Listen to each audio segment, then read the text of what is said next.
दुर्योधन से कहा, बोले आपकी पत्नी को भेज देना। इधर द्वारिकानाथ को पता चला, द्वारिकानाथ द्रौपदी के पास आए और द्रौपदी के चरणों में बैठ कर के चरण दबा रहे हैं। द्रौपदी सो रही है। द्रौपदी की जैसे ही नेत्र खुले, क्या देखा कि द्वारिकानाथ चरण दबा रहे हैं। द्रौपदी ने कहा, भैया क्या कर रहे हो? तो द्वारिकानाथ ने कहा, द्रौपदी उधर लोग तुम्हारे पांच पतियों को मारने की प्रतिज्ञा कर रहे हैं और तुम सो रही हो। तो द्रौपदी ने कहा, बोले ए द्वारिकानाथ, कृष्ण जिसकी रक्षा द्वारिकानाथ करता हो, उसका कौन क्या बिगाड़ सकता है, कौन क्या कर सकता है।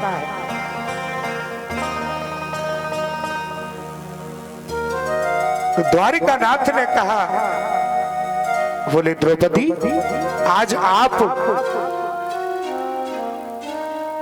पांडव मर जाएंगे, अर्जुन भी मर जाएगा और मैं भी मर जाऊंगा, तो तेरा क्या होगा?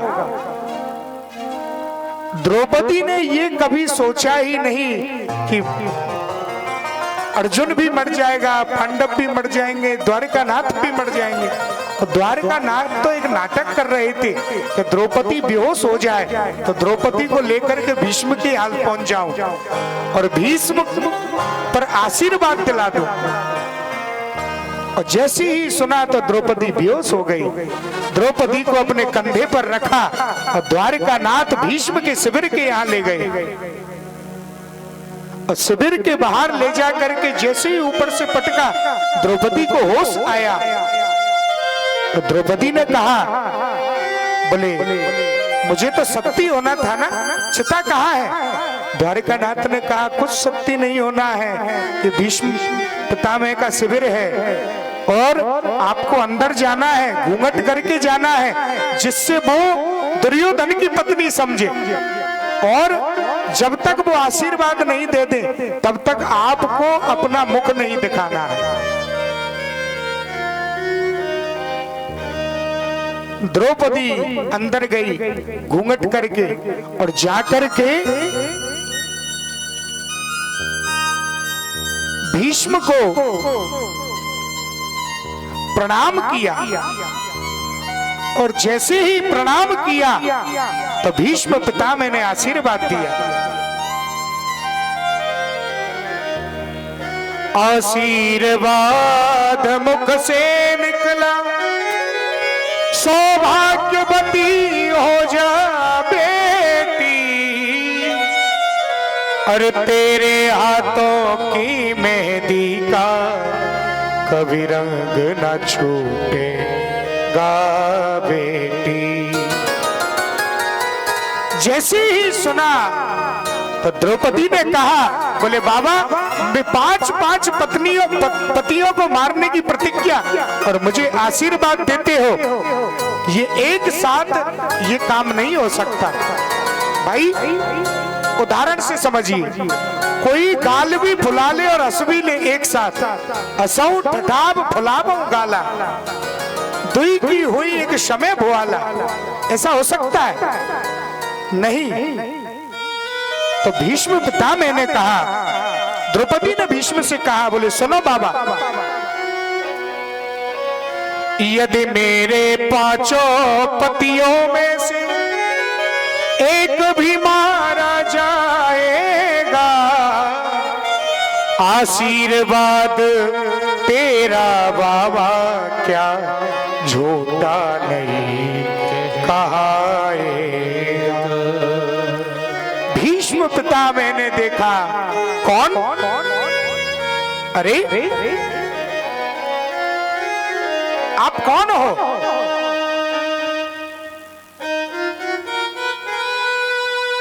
बोले मैं द्रौपदी, और कौन? बोले यार तो कोई और आने वाला था, तू कैसे आ गई? मैं सारे प्रश्नों का उत्तर तेरे का दूंगा, पर पहले ये बता कि तुझे यहाँ लेकर के कौन आया है? और पहले ही भगवान द्वारिकानाथ ने द्रौपदी से कह दिया था कि देवी पिता में पूछे कि तुम्हें कौन लेकर के आया है तो मैं तेरे हाथ जोड़ता हूं द्रौपदी, मेरा नाम मत लेना।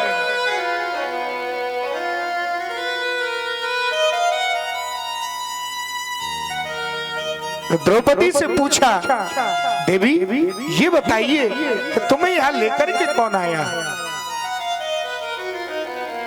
तो द्रौपदी ने कहा, बोले एक कृष्णा सखी है, नई नई नौकरानी अभी रखी है हमने, वो मुझे लेकर के आई है। तो बूढ़ा भीष्म उठा और दरवाजे की ओर जाने लगा। तो द्रौपदी ने कहा, बोले बाबा, ए बाबा, क्या तुमको पता नहीं है इन पांडवों का एक ही तो रक्षक है और कौन हो सकता है? केवल द्वारिकानाथ। द्वारिकानाथ के अलावा और हमारा कौन है? बूढ़ा भीष्म वहां से उठा और भीष्म ने जाकर के क्या देखा? दौड़ी पर जा करके देखा, दौड़ी का दृश्य निराला था, पीतांबर की साड़ी ओढ़े वहां खड़ा बांसुरी बाला था।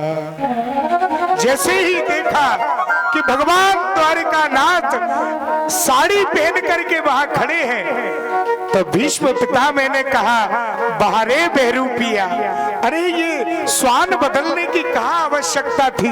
आशीर्वाद दिलवाना था तो मेरे यहाँ सीधा ही चला आता, मैं वैसे ही आशीर्वाद दे देता।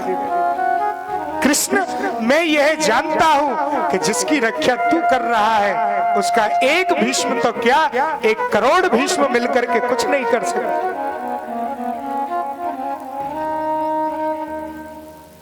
और जैसे ही भीष्म को देखा तो भगवान कृष्ण और भीष्म आपस में गले मिले तो बीच में कुछ चीज चुभी। तो भीष्म पितामह ने कहा, बोले महाराज ये पल्लू में क्या है? साड़ी के पल्लू में क्या बांध रखा है? कहते हैं द्रौपदी की चप्पल आहा थी पीतांबर के कोने में, थे श्री कृष्ण अब हंसने में और भीष्म पिता में रोने। बूढ़ा भीष्म रो पड़ा।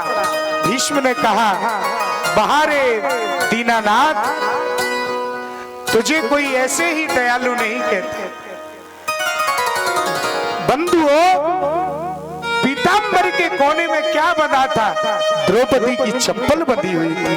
कि उधर से द्रौपदी आएगी तो उसको चप्पल भी तो चाहिए।